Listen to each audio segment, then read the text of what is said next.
Okay, I've kept feeling like I should be talking in front of a camera today, and I felt like that for a while now. I just kept postponing it and postponing it.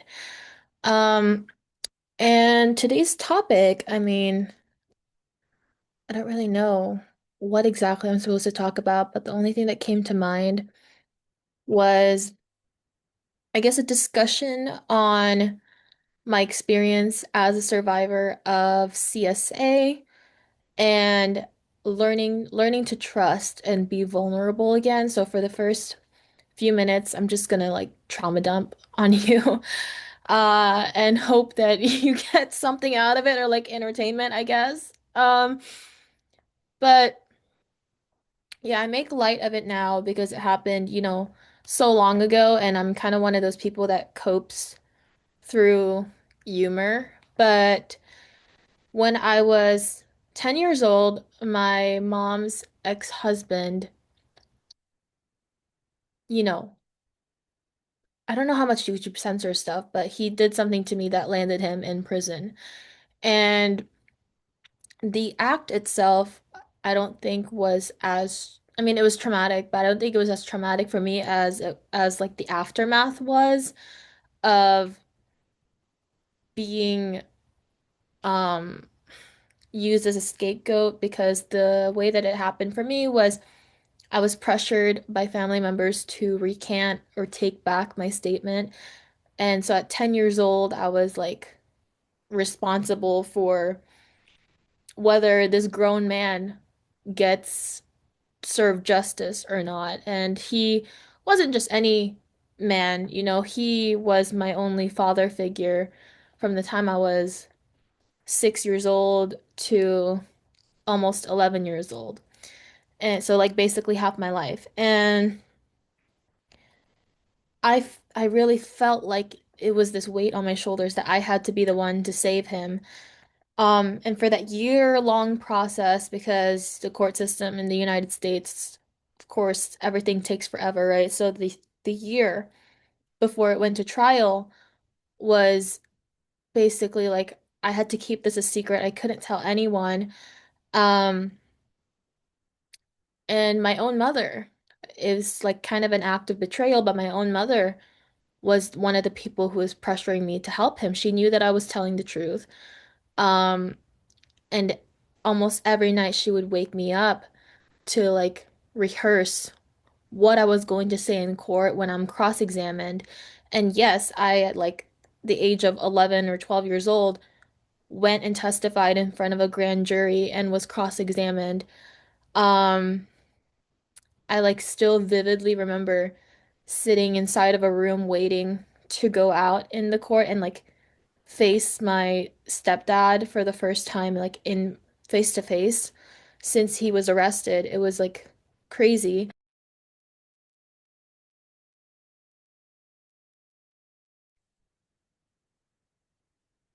But yeah, I did that, and that was like the traumatic part was being labeled a liar.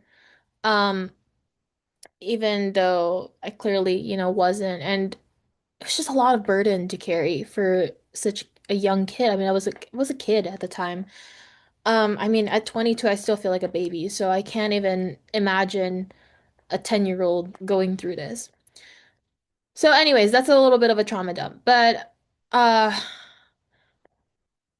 now I'm like reflecting on my relationships with women because I realized that because I had to keep a secret and really like watch and pay attention to who I share or reveal certain things to, I have a hard time being vulnerable. And I'm not sure if it's just because women tend to be more like girls and women tend to be a little bit more intuitive or they pick up on certain cues better, but I think I like subconsciously rub other women the wrong way sometimes. And I try my best to like be friendly, but I think about, my own mom betrayed me when her friends, so we had to leave our apartment when he was arrested and go and live with one of her friends who volunteered for us to stay at her place, and we stayed there for like a month. My mom was very, very adamant on like buying them groceries, really making sure we don't use up too much of their resources. She would tell me like, hey, don't take too long in the shower, etc. Help clean everything. And one night her friend thought that she was asleep, but she wasn't because my mom's the type of person where she's like an insomniac, especially if there's stress, she won't sleep for nights. Um, and her friend was on the phone at like 1 in the morning, basically gossiping about her situation to other people in the friend group. Um, and so there was that act of betrayal. I actually vivid remember like her friend, who will call I don't need to protect this woman's identity. Her name was Olivia, but she took me to breakfast with her one weekend, like church breakfast, took me shopping, um, basically for the sole purpose of trying to get information out of me that she can go and like gossip more with to other people.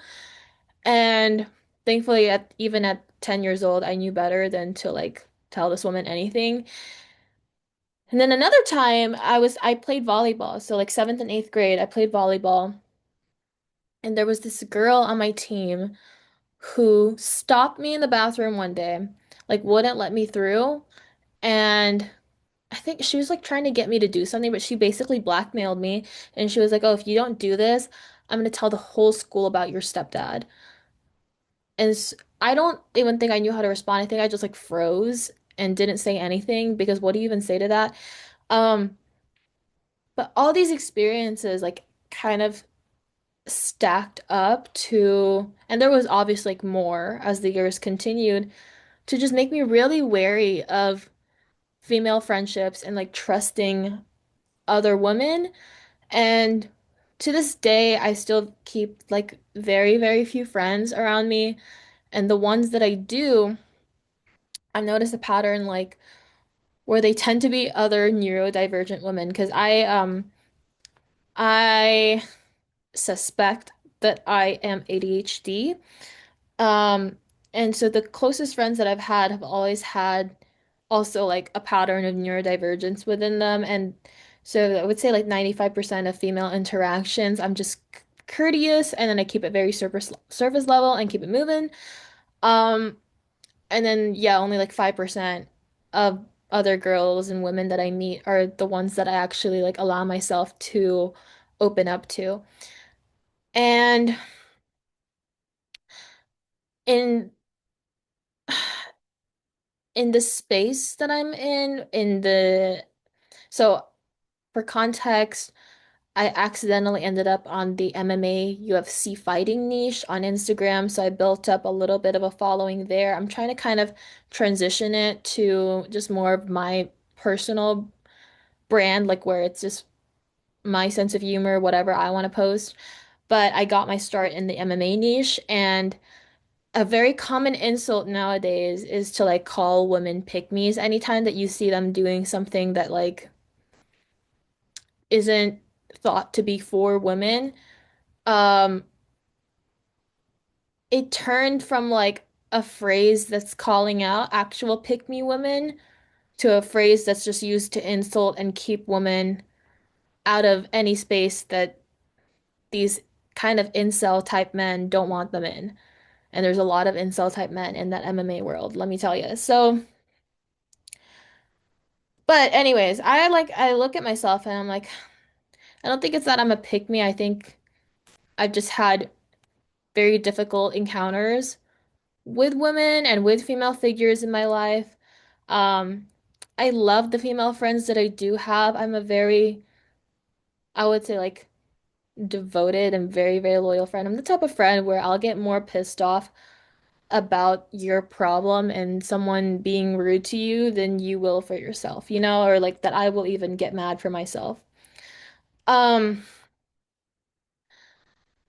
Hey, these are just my thoughts. Like I felt like I needed to just express that for anyone who also has problems with socializing or with trusting other people, maybe as a result of trauma or maybe even not. I want to hear your experiences, and I'm just trying to like put myself out there more because there's been a little voice in the back of my mind that's been nagging me to just film and like post, and I keep ignoring it, but I'm also like, I need to do it. I need to just force myself to do it. So this is my first attempt. Um, I can post a future story time that just goes into more detail about exactly how like my story went and what I'm up to now, like where it's led me in my life, because I do feel that a lot of people don't escape the darkness or the difficulties that they've been through. And I can say, I'm very grateful that I've made it out of it. And I've not only made it out of it, I've made it out of it better and grateful for the experience, which is, I know it sounds insane to be grateful for something so horrible to happen to you, but that is genuinely where I am.